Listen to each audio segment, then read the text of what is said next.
Hello, my friends, and welcome back. Thank you very much for being with me again today. Well, the legitimate government of Syria, which is Assad and his people over there in charge, they demand that U.S., United States, who illegally occupies, I think, 1/3 of Syrian territory, pay for the stolen oil. Now, for people who are not familiar with the issue and will think that my terms that I use, the words I'm using, are harsh, they're just revealing reality. I'm not going to beat around the bushes. That's what it is. And how do we determine that? We determine by going chronologically and not ignoring evidence that we don't like or, historical evidence or facts. So what happened? We have Syria here, and I'm going to just show you the title. Demands US pays for quote-unquote stolen oil.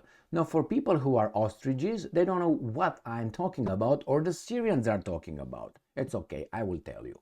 And when we have this article right here, which is Syria reveals staggering cost of US looting, that's stealing, and sabotage of energy sector. So I'm going to discuss this, but before I'm doing that, I will give you a maybe 1 minute history of how we got here. Remember, the leader of Syria is Assad, Bashar al-Assad. They got their own process. That's their country. That's an independent, sovereign country, like a family, like a household. My household, your household. You do things in your household the way you want. I do it in mine. I'm not interfering in your issues, your arguments with your wife, or how you raise your children, unless it becomes abusive. And we have the law. We have the international law backed by the United Nations. United Nations could be notified. We're going to analyze and maybe give some suggestions to the country, in this case, or the household, in this case, Syria. That didn't happen. So a civil war broke out, I think in 2011, where you have an opposition, you have a lot of oppositions over there, and they were financed by certain interest, mind you, outside interest. And nevertheless, those guys started this insurrection. Is that how you call it? We disagree with insurrections, correct?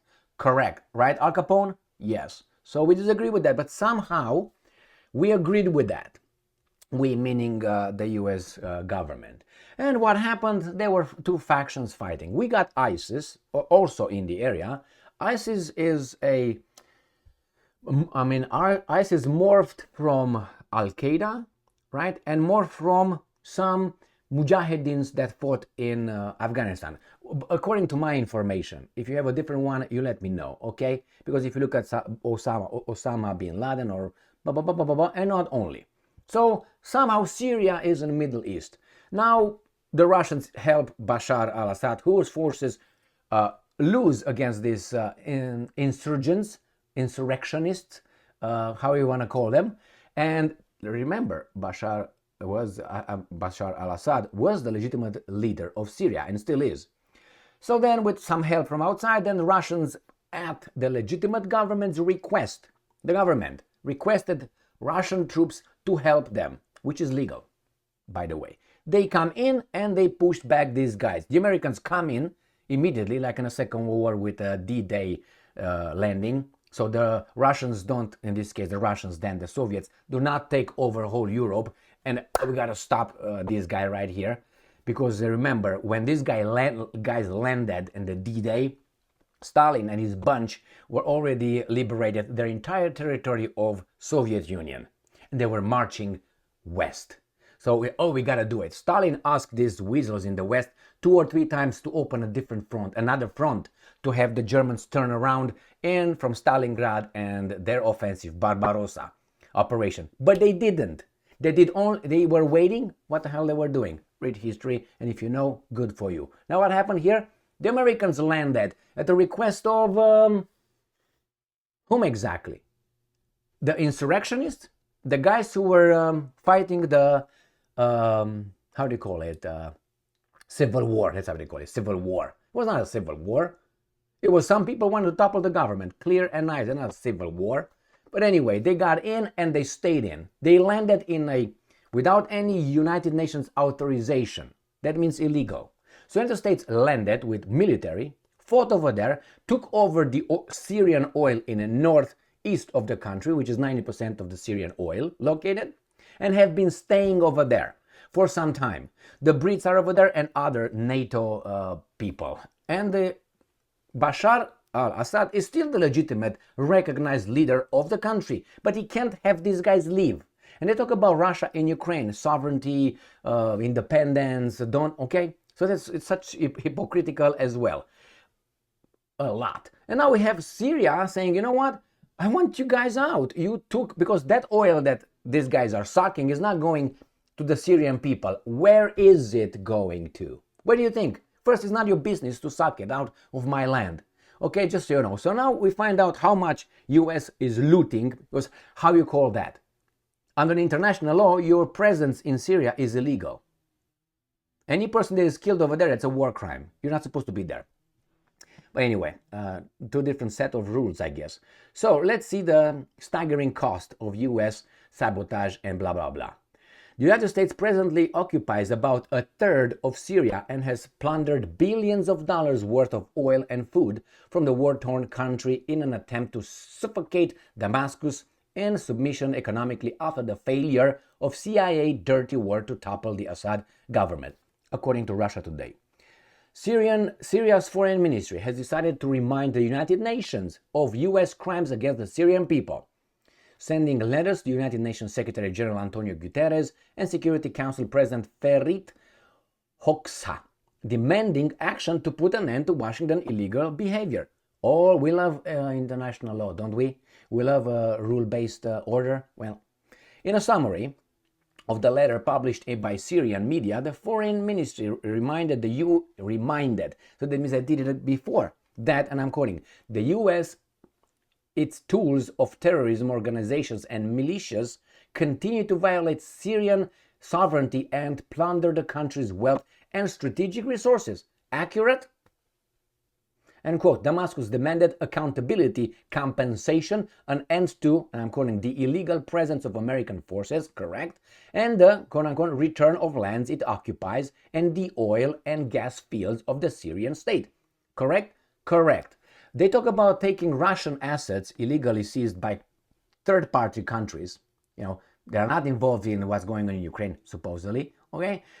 Use them as reparation, and they want to charge Russia with about $700 billion reparations, reconstruction. The American businesses will come and reconstruct Ukraine as they reconstructed Iraq, if you remember. Reconstruction, how they reconstructed Iraq, and then how they reconstructed Afghanistan, and then they left, all right? And then those guys came over and whatever was left, okay, of people. So here you have it. No compensation. The United States, zip it, bzz, nothing. You're like, ooh, dead, crickets, crick, crick, crick, crick, crick. So Syria recalled that these, I'm quoting, aggressive practices are a violation of international law. Hello, Al Capone. He doesn't give a shit. And the provisions of the UN Charter, end quote, and accused Washington of deliberately exacerbating the effects of illegal unilateral coercive measures and depriving Syrians of the capabilities of their homeland and increasing their suffering, end quote. Now, let's see the money here. Money talks, right?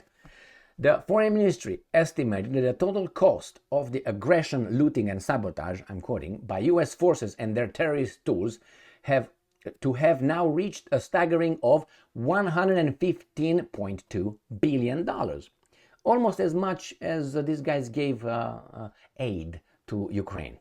This figure, summarizing losses incurred between 2011 and mid-2023, includes $27.5 billion in direct losses suffered by the Syrian oil sector, broken down by looting, waste, and burning of an estimated 341 million barrels worth of oil, including a theft of an average of between 100,000 and 130,000 barrels per day, recently increasing to 150,000 barrels per day. The theft and the wastage of some 59.9 million cubic meters of natural gas and 413,000 tons of domestic gas resources. Vandalism and theft at energy production facilities amounted to $3.2 billion.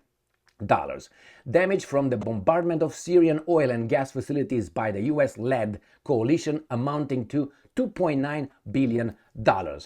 Now, it says here that on Sunday, local media reported that the US forces have smuggled some 95 oil tankers worth of crude out of the country into Iraq using 2 separate convoys. All right, now let's go back to the other article. I think it's clear what's going on. Syria demands US pay for stolen oil. In a letter to the UN cited by Sana, Damascus accused Washington of plundering its wealth and strategic resources. So the same thing is here, what was on the other one. This article is from where? 12th of September, today. I think it's Tuesday, isn't it? So my friends, what do you think? You can't say, you know what, I want you to get out of Ukraine and or occupy territories with Russian people. The other guys were, get out, you know. There were some agreements, Minsk 1, Minsk 2, but we ignored those.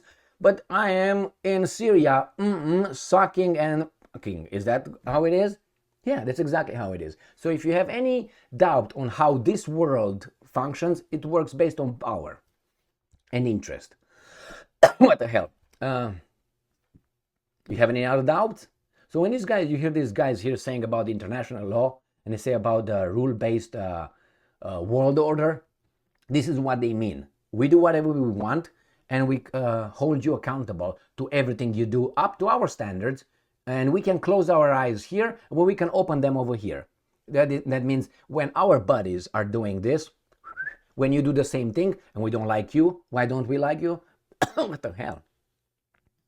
Man, I'm dying here. I don't know what the hell. Talk too much, probably. Anyway, when these guys are doing it and they do what we want them to do, then we sanction them for something that we don't sanction our buddies, our vassal states. So yes, Syria has the right to call these guys get the fuck out, and reparations for something that you stole, that it was not yours in the first place. You shouldn't have been here in the first place. And the Syrians can also accuse the United States of actually being responsible for the creation of what's going on over there. Remember ISIS, Al-Qaeda, some mujahideens that these guys trained and armed, and then they turn around and attack them. Here it is, my friends, here it is. If you, justice and honor and values, principles are not situational. You know, it's not like when you pick and choose.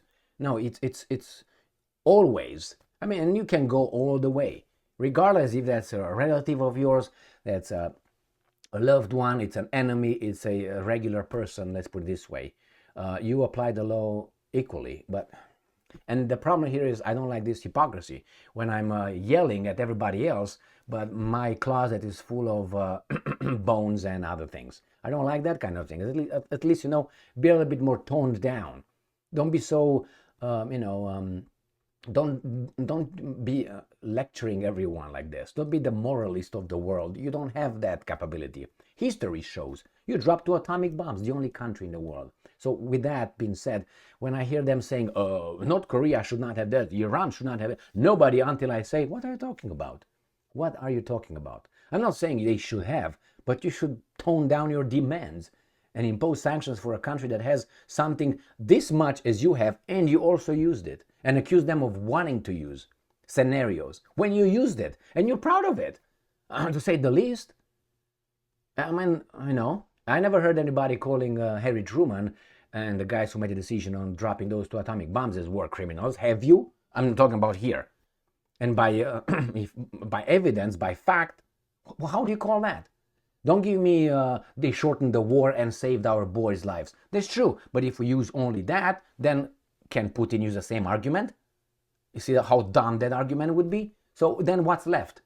These are the 2 arguments these guys are using for dropping 2 atomic bombs on 2 civilian cities. About 200,000 people dead in 2 seconds. Bam, bam. No? We saved our boys' lives and then we shortened the war. Putin can do the same thing with his boys and shorten the war in a second. Should he do it? Of course not. But somehow it's good for you, but bad for the other ones. Rule-based world order, thank you very much. Not like that. Al Capone, no. Thank you very much for being with me again today. Stay strong, stay smart, look for the truth, and be just.